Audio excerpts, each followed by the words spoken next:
I'm Andrea Giles, and you're listening to the Heal from Infidelity podcast, episode number 121, Trauma and Resiliency. Hello, and welcome to the Heal from Infidelity podcast, where courageous women learn not only to heal from their spouse's betrayal, but to become the boldest, truest, most decisive, and confident versions of themselves ever. If you know there's more for you than the life you're currently living, but don't quite know how to get there, you are in the right place. Stick around to learn how to create a life that will knock your own socks off. Is it possible? It is, and I'm here to show you how. I'm your host, Andrea Giles. Are you ready? Let's dive in. Hello, my friends. So good to be here today. I always enjoy being here, recording this podcast for you. I hope it finds you well.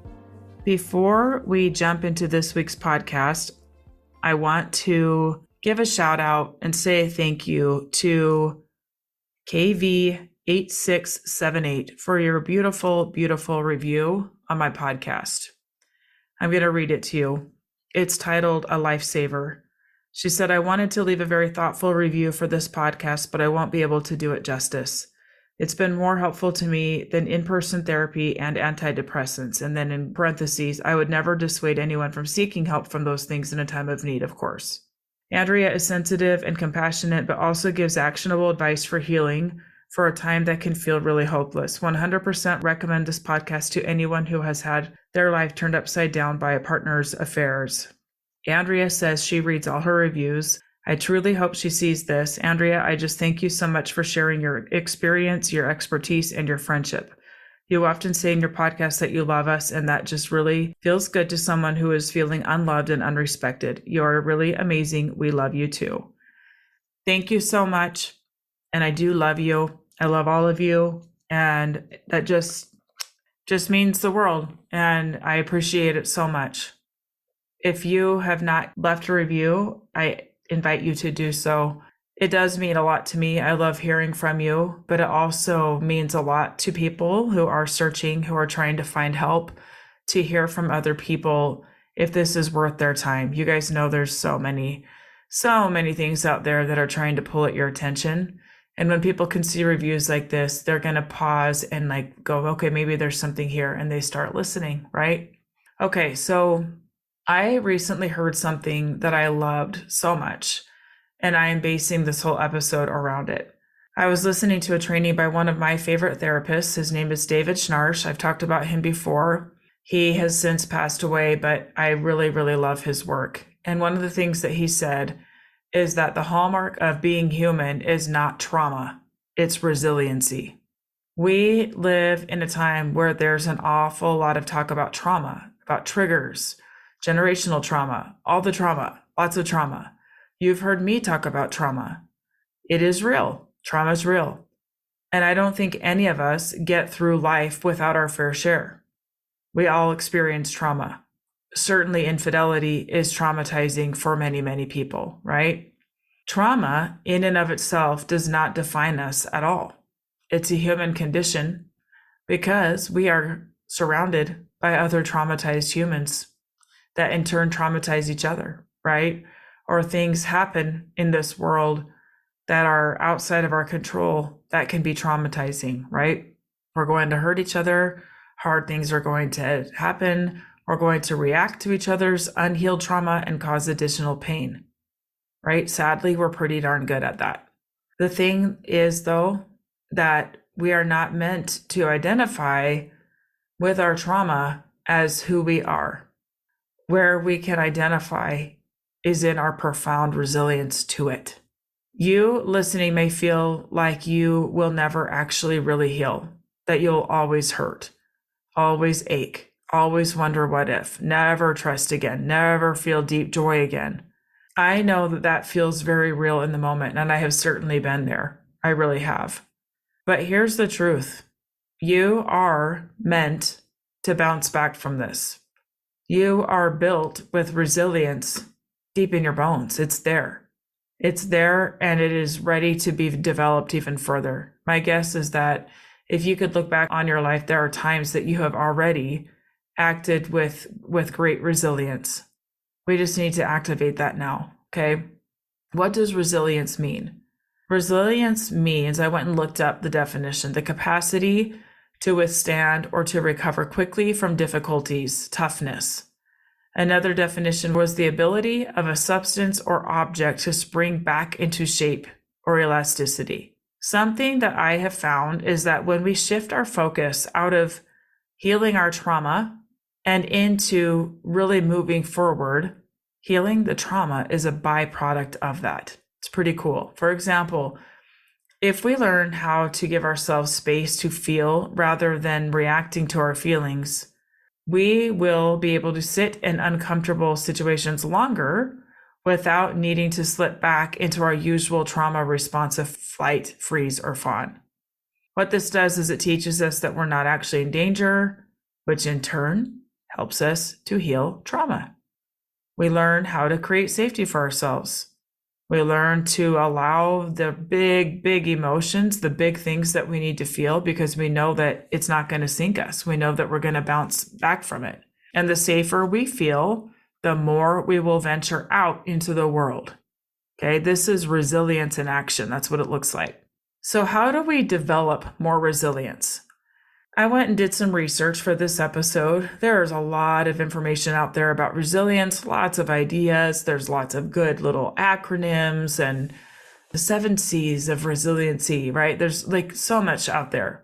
I found one that I really liked the most. It is an article in Psychology Today called The 8 Key Elements of Resilience by Shamran Heshmet, PhD. Okay. Out of all the things I read, this really resonated with what I do, how I coach, my philosophies around coaching, my philosophies around infidelity. Okay, so I'm going to go through these elements. I took the key elements from this article, but then I wanted to make it relatable to you around infidelity. So you'll hear how I did that as we go on. Okay. Number 1, pursuing a meaningful goal. The very first thing I have my clients do when they join my program is spend time really deeply discovering, identifying, and owning their why. Why? Why now? Why do they want to set down their normal responses and look deeper at the situation they're in? What are they hoping to accomplish? Why does it deeply matter to them now? Okay, what's going to keep them going? Without a strong motivation, we tend to back down. We tend to go back to old ways and old patterns when things get hard. Having your eye on something deeply meaningful to you will give you the push to begin and to keep going. Okay, you can go back to that why. You can go back and go, that's right, because I really want this thing.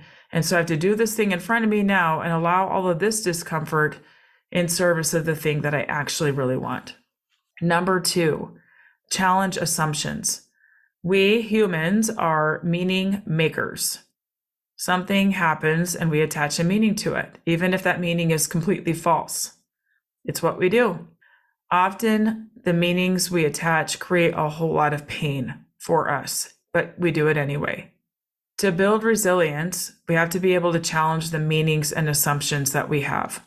For example, sometimes these are some of the meanings that we come up with. I must not be enough. I must not be smart enough, pretty enough, or he must be a terrible person because only a terrible person does this. He must not love me or he'd never do this, right? We come up with all kinds of meanings. We want desperately to make sense of what happened. And so we create a meaning to connect the dots, and it's often false. It's often not real. And it often creates a lot of pain. To create resilience, we grow our capacity to push back on our assumptions and look at what else may be true. Okay. Again, inside my program, this is something we do all the time. One of my main trainings inside the program is about discovering the lens in which we view the world. It's really powerful to see, because what we can do when we can see the lens in which we are viewing the world is we can actively try on new filters and see the world in new ways, which means that we can see the infidelity through a new, less painful lens, which is pretty awesome, right? Number 3, cognitive flexibility. Acceptance of our reality. This is what cognitive flexibility is. Instead of arguing with it, we accept it and decide what to do next. What now? We tend to avoid or deny or argue with the reality. And what it does is it creates more suffering. It keeps us continuing to be a victim. Denial and avoidance are coping strategies. And while they may absolutely bring some relief in the moment, they will not take us where we want to go. When we get to a place of accepting what is, we can then start problem solving for it. Okay? Cognitive flexibility. Number 4, growth through suffering. I've been listening to a book. You can buy the book or listen to the book, but I've been listening. It's by Ryan Holiday. It's called The Obstacle is the Way. It's excellent. It's an excellent book. And he talks in there through many, many examples of many people throughout time about how people that have been the wave makers, the rain makers, the people who have moved things forward, feel the discomfort, feel the pain, feel the frustration of the obstacle, but then they use it as a means to move forward. They see it as an invitation into deeper understanding and a different way of looking at things, becoming more aware, asking better questions, all kinds of things, right?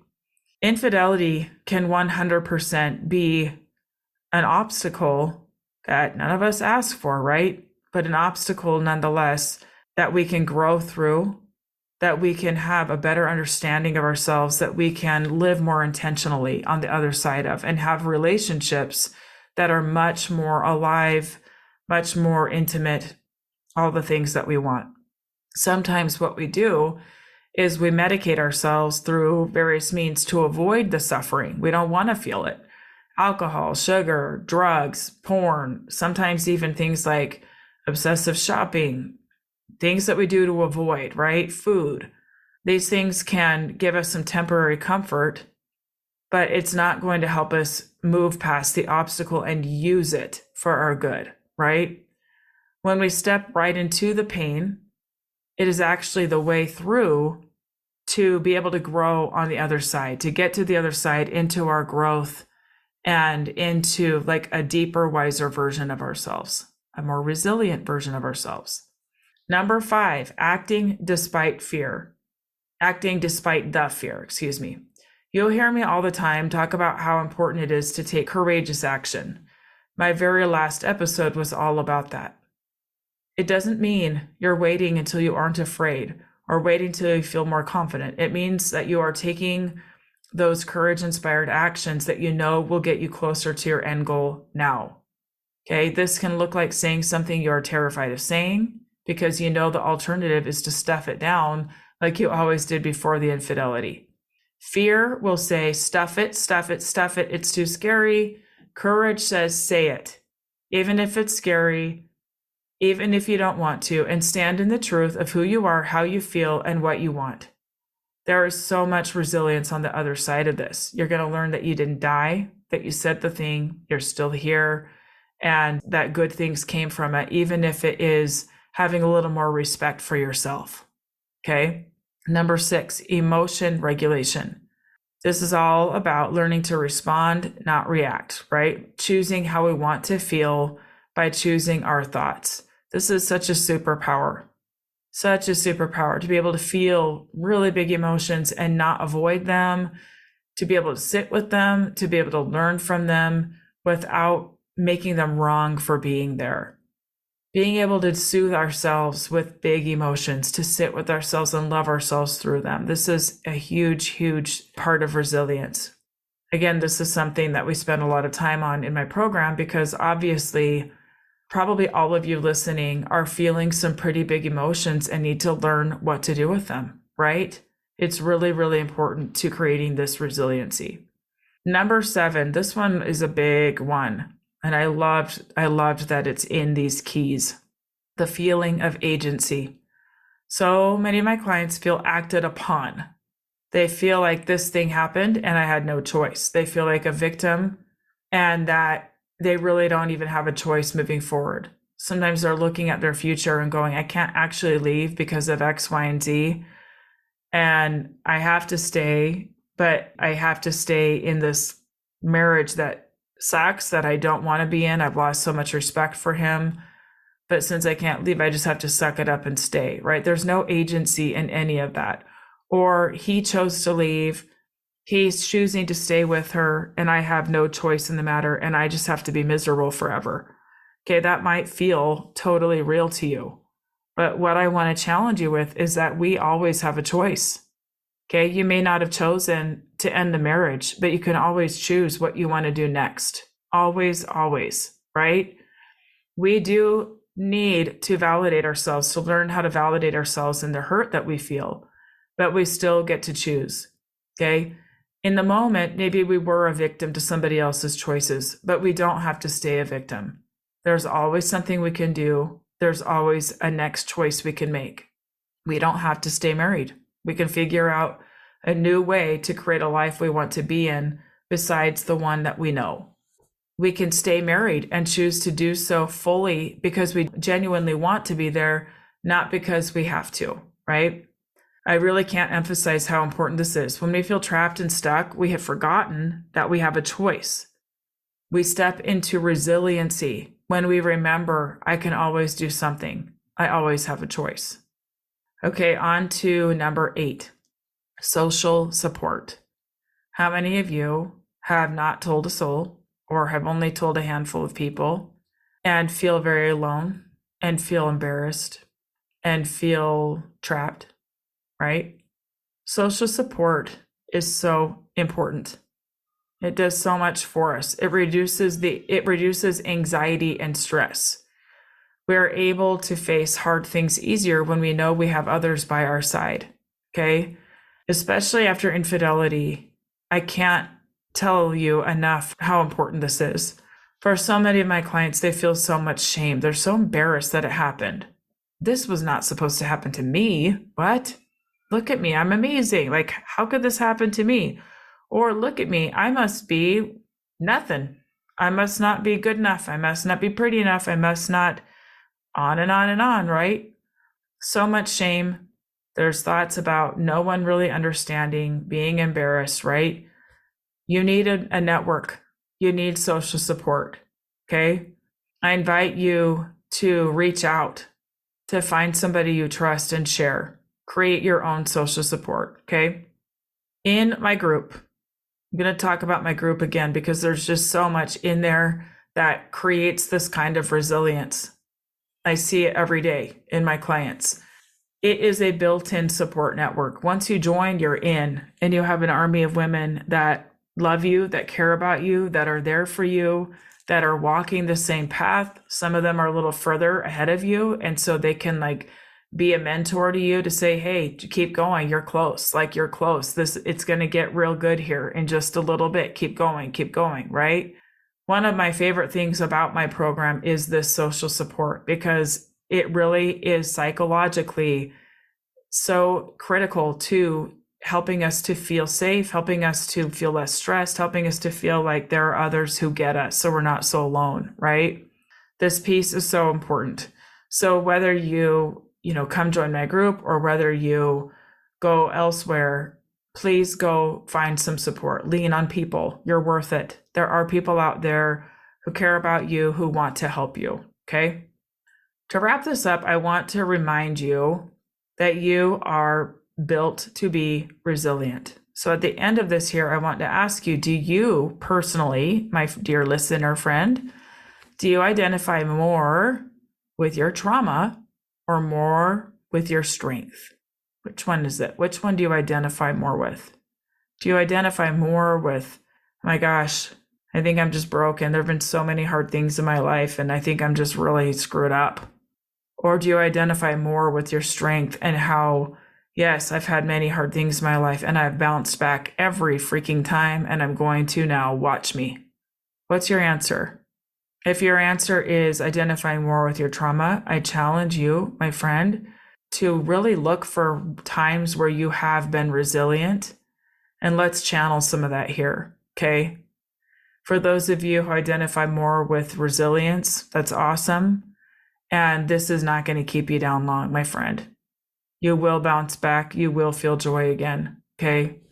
I invite you to go back to these 8 keys to building resilience and pick an area to grow in. Maybe you are ready to start just trying to see the infidelity through a different lens. Maybe you're ready to ask your spouse some questions you have been afraid to ask. Maybe you're ready to tell someone, even if you're really embarrassed. Okay.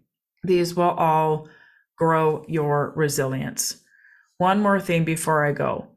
A few weeks ago, I hosted a free class all about how to choose whether to stay or go after infidelity. There were so many of you on there. It was so wonderful to see you.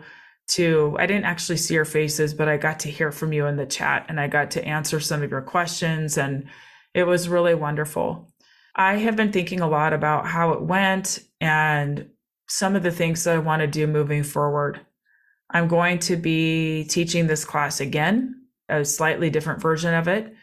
And I'd love to have you join me. I will announce that when it's ready. But what I'm realizing is this, okay? There are probably many of you listening who have heard of my program, No in 90, who are not ready to choose. You're not there. It may feel super scary to think of, oh my gosh, I have to make a decision in 90 days. What if I can't? What if I don't? What if I fail, right? And I want you to know that there's no pressure at all inside my program. When you're ready to choose, you're going to be ready to choose. It's really about like getting a solid foundation back under your feet so that when you are ready, you can choose and stand in your choice and not bend. Okay. The information and coaching and all the things that are there are meant to meet you where you are when you are ready. I have so many clients that tell me that they've graduated into my alumni program and they go back and they rewatch some of the trainings from those first 12 weeks. They go rewatch them, they redo them because they're in a different place and they're now ready. Okay. For those of you who are ready to, make that decision, that is there, the support, everything you need is there. But for those of you who just need some support, who just need to even know, what is it that I should be thinking about? What do I need to challenge? Who are just lost in this? I've got you. Okay. There's zero pressure. At the end of the day, my program is less about knowing whether you're going to stay or go, and more about knowing who you are in the aftermath of infidelity. It's about rediscovering yourself, your worth, rediscovering your own mind, learning to trust yourself again. It's about getting your feet planted firmly on the ground so you can even feel safe enough to choose, okay? When those things happen, when you feel safe enough to choose, guess what happens? It's like magic, and the answer presents itself. And then you feel safe enough to follow through with it. Yes, it's still scary, okay? Yes, it's still freakishly hard, but you will feel ready to do it. If this resonates with you, I invite you to come talk to me. Wherever you are on your journey, there's a place for you, okay? There's a place for you. You're not behind, nothing of the sort. When you think of choosing, oh my gosh, that is terrifying, right? Let's take that off the table. Let's look at what support do I need now? And let's lean into that, okay? My dear listeners, thank you so much for being here. As always, I appreciate you so much. I send you so much love, and I'll see you next time. Bye-bye. Thank you for listening to the Heal from Infidelity podcast. If you would like to be kept in the know about upcoming free classes, new podcast episodes, and other ways of working with me, go subscribe to my weekly email. You can subscribe at andreagiles.com/lies-about-infidelity/. Again, it's andreagiles.com/lies-about-infidelity/. I will see you next time.